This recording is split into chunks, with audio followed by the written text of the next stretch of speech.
একবার তোরা ভাবলি না রে গাফেল মুসলমান,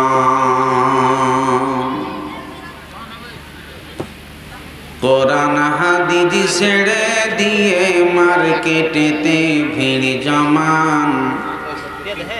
একবার তোরা ভাবলি না রে গাফেল মুসলমান। আজান দিল মুয়াজ্জিনে, আল্লাহু আকবার জবান টেনে। মুমিনেরা নামাজ পড়ে, মুমিনেরা নামাজ পড়ে, শয়তানরা যায় দোকান। একবার তোরা ভাবলি না রে গাফিল মুসলমান।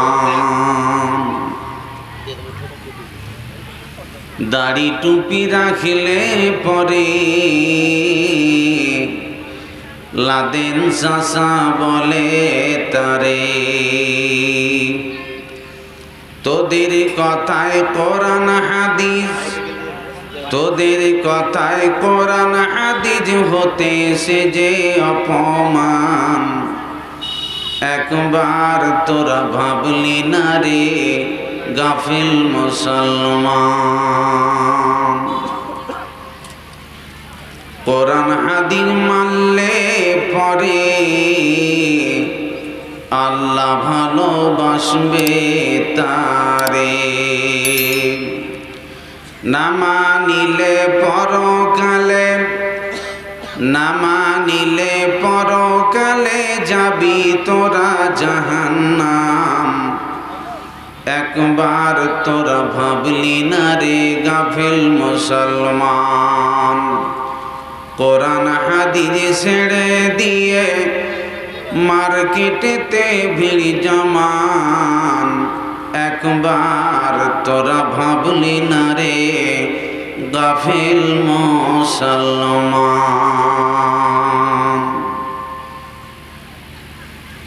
আপামর জনসাধারণ কর্তৃক নির্বাচিত আজকের মহতি জালসার যোগ্যতম সভাপতি, মঞ্চে উপস্থিত মুআজ্জাজ উলামায়ে কেরাম, উপস্থিত কোরআন হাদিস পিপাসু শ্রোতাবৃন্দ, পর্দার এক প্রান্তে অপেক্ষামান সর্বগুণে গুণান্বিতা সতী সাধবী আমার মা খালা বোনেরা, সমস্ত প্রশংসা উপাসনা আরাধনা আল্লাহ পাক সুবহানাহু ওয়া তাআলার জন্যে, যিনি দয়া করে আজকের আয়োজিত সভাকে সফলকাম করবার সুযোগ করে দিয়েছেন।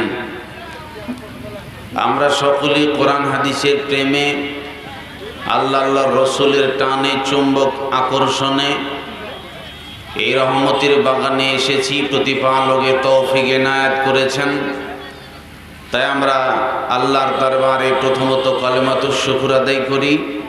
সকলে বলুন আলহামদুলিল্লাহ।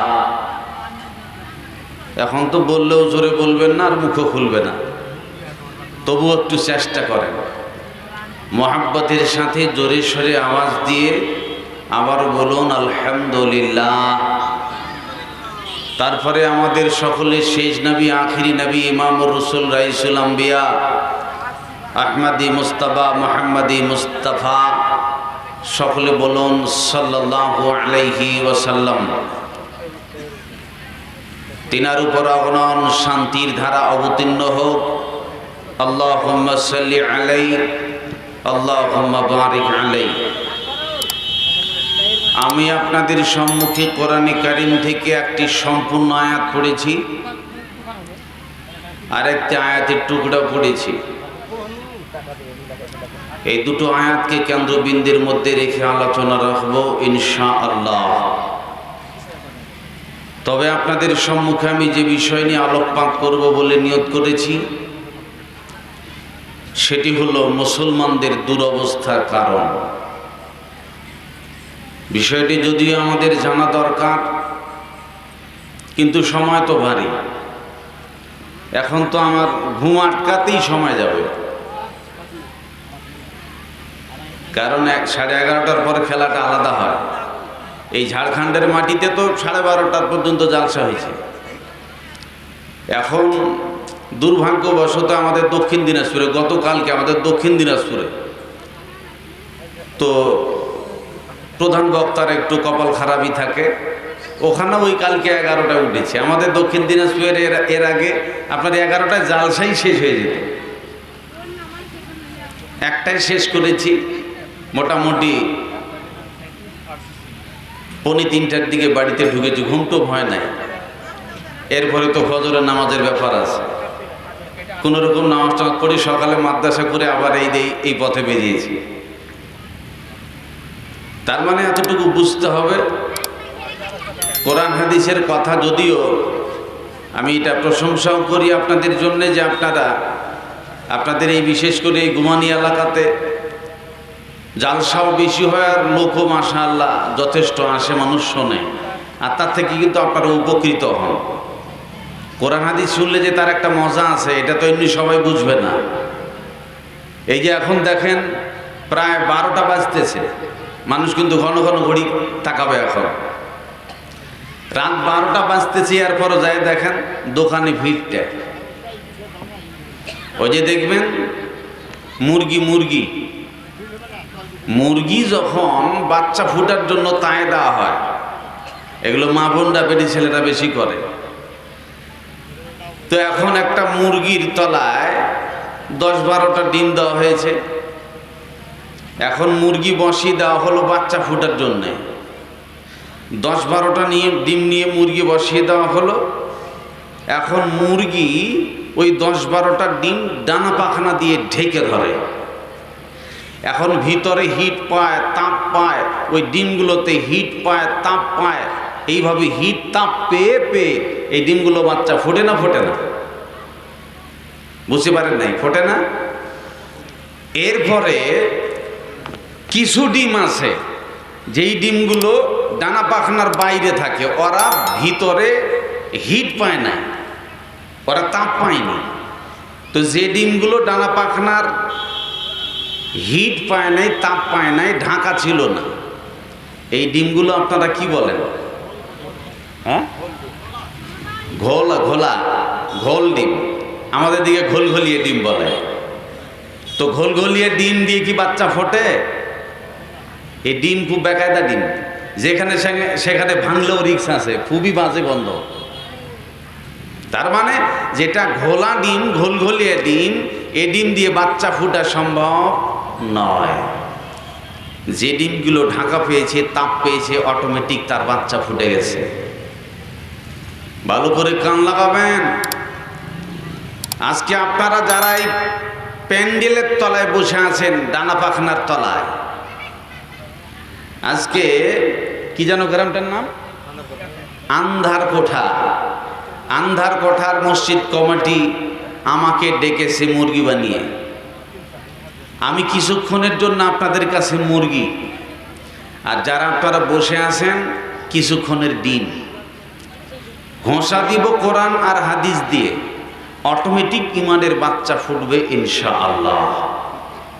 কিন্তু এখন আপনি বলেন, যারা ডানা পাখনার বাইরে ঘুরে বেড়াচ্ছে বাজারে টাজারে, আর ফ্রি ফায়ার পাবজি নিয়ে পড়ে আছে, এদের ইমানের বাচ্চা ফুটা সম্ভব? ওগুলো কোন ডিম আপনারাই বলেন, কোন ডিম? ওই পচা ডিম নিয়ে আন্দোলন করবেন, ওয়াকফ বিল বাতিল করো, জীবনে ঘর থেকে বেরোবে না। প্রিয় ভাই সব, এই জন্যে খাস করে আপনাদের কাছে আবেদন করি, এগুলোতে বুঝবেন, কোরআন হাদিসের তাপ পেলে অটোমেটিক ইমানের বাচ্চা ফুটবে। আল্লাহ বলেছেন, ইজা তুলিয়াত আলাইহিম আয়াতুহু যাদাতুহুম ঈমানা। যখন কোরআনের আয়াতের তিলাওয়াত হয় তখন ঈমান বেড়ে যায়। সুবহানাল্লাহি ওয়া বিহামদিহি। এখন আপনি শুনতেই পেলেন না, তাপ পেলেন না, তাহলে কি বাড়বে? তাহলে জিন্দেগিটা ঘোলঘলিয়ে ডিমের মতন হবে। এই জন্যে সাবধান করছি, আপনারা একটু কোরআন হাদিসগুলো সময় লাগলেও একটু ধৈর্য ধরবেন, আশা করা যায় উপকৃত হবেন। আমি আজকে আপনাদের সম্মুখে বলতে চাই, মুসলমানদের যে দুরবস্থার কারণ আজকে আমরা দেখতে পাচ্ছি, ভারতবর্ষের মাটিতে মুসলমানদের উপর এক এক সময় এক একভাবে অ্যাটাক হচ্ছে। এক এক সময় এক একভাবে মুসলমানরা আক্রান্ত হচ্ছে। এর যে একটা রহস্য, এরপরেও কিন্তু আমাদের পারস্পরিক মিল নেই। যখন দেখবেন বাতিল আপনার বিরুদ্ধে কথা বলবে, ইয়াহুদি আর নাসারাদের ব্যাপারে আল্লাহ তাদের চিন্তা ভাবনাটা কোরআনে বলেছেন, ওয়াকালাতিল ইয়াহুদু লাইসাতিন নাসারা আলা শাই ওয়াকালাতিন নাসারা লাইসাতিল ইয়াহুদু আলা শাই ওয়া হুম ইয়াতলুনা কিতাবাল্লাহ। ইয়াহুদিরা বলে খ্রিস্টানের ধর্ম ঠিক নয়, পরস্পর ঝগড়া দেখেন। ইয়াহুদিরা বলে খ্রিস্টানের ধর্ম ভুল, খ্রিস্টানরা বলে ইহুদির ধর্ম ঠিক নয়, পরস্পরে কাদা ছুড়াছুড়ি। এবার একজন আর একজন পরস্পরের দাবি, ওদেরটা ঠিক নয় আমাদেরটাই ঠিক, ঈসানবী ঠিক নয় আমাদেরটা ঠিক, আমাদেরটা ঠিক নয় ওদেরটা ঠিক, পরস্পরে হুড়াহুড়ি। এখন দেখা গেল যে মুসলমানদের বিরুদ্ধে খেলতে হবে, তখন কিন্তু ওরা এক।